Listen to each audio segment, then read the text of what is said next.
How much will an investor pay for the house I'm responsible for in probate?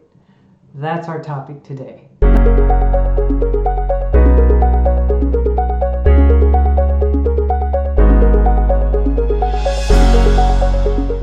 Hi, I'm Charlotte Volsch, real estate broker, certified probate specialist and trust advisor, and an expert at helping executors, administrators, and trustees with homes in probate or a trust. You probably are wondering, how much will an investor pay for the house that you're responsible for? And I frequently have people ask me, can I sell my loved one's home directly to an investor? The answer is yes, of course.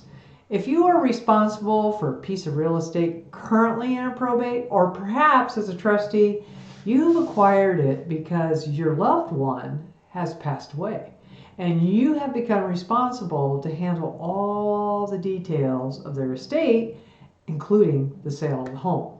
Now, the home frequently belonged to a family member, but sometimes it can be a friend, and that person has entrusted you to complete their estate upon their passing.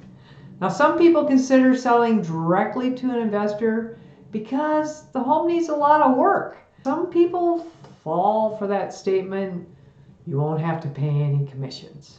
And they think that's going to be their best option. Now, many executors, administrators, and trustees don't have the time, they don't have the energy, and they don't have the money to prepare a house for sale. That's what they think they might have to do if they want to sell to a traditional buyer. So of course, selling to an investor means you probably won't have to do any fix-ups. Now, many traditional buyers, first-time home buyers and move-up buyers, they need to have a home in some sort of move-in condition. And my experience shows that inherited properties quite often require some type of TLC. I'm going to present to you the options selling as is versus doing cost-effective repairs to bring the value of the property up and the condition of the property up to appeal to those other home buyers. And we will also talk about the timeline for selling to an investor versus selling to a traditional buyer. Now, keep in mind, some executors, administrators, and trustees might choose to sell to an investor directly. And the drawback to doing that is you don't really even know if that's a good price. See, investors tend to lowball. I mean, they're in business because they believe you don't know, the person doesn't know whether this is a good price or not. So it's really important that you know what fair market value is for the decedent's home, whether you choose to sell to an investor or a traditional home buyer. Now, my team and I have helped many executors, administrators, and trustees to sell their loved ones' homes. And last year, we helped Mary with the sale of her brother's home.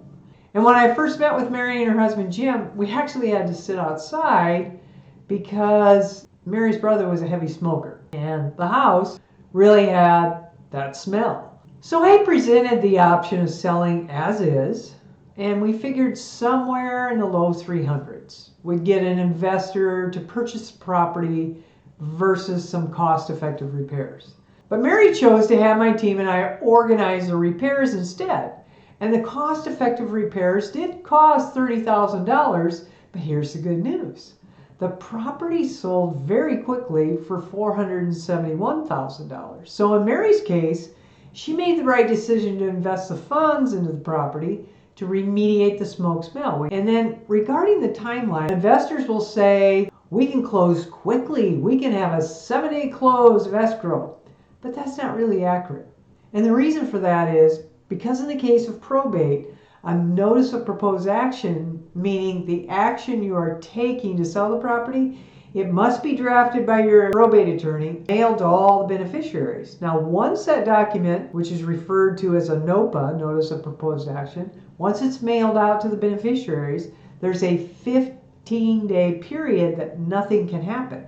We have to wait until that document expires, then we can move forward with the next steps of the sale. So the reality is, even with a cash investor, you're going to have a timeline of around 20 days. And that's if everything goes absolutely right, versus an extra 10 days for a traditional buyer, and most likely a better price for the estate. Now, when you choose to work with my team and me, I will present all of the options to you, just like I did to Mary and Jim. And then you make the decisions. Now, once you make those decisions, I'll get you more facts on the cost if you choose that you want to consider cost-effective repairs. And I will get you bids, and then you can make an informed decision on whether to go forward with a price as a cash investor or to do the cost-effective repairs that we, me and the team, will help to monitor for you and make more money for the estate. Now, one last thing to share with you. If you choose to go with a cash investor, I have over 45 investors in my database. So the moment we put a home on the multiple listing service, we send an email to those investors who are looking forward to hearing from us. And we let them know that this property is available. I also tend to hold a 1-hour investor only open house for those fixer type homes. And that way they're all there at the same time, looking at the house together. And that's how I'm able to get a price up over what a single investor is going to offer you. Finally, I want to share with you that proper documentation needs to be prepared. That's what will protect you and the estate from any issues that might arise after the close of escrow. My team and I are huge I dotters and T crossers. We are problem solvers, but more importantly, we are problem avoiders. And I imagine that's what you want under these circumstances. If you found this valuable, hit that like button. Look forward to seeing you next time.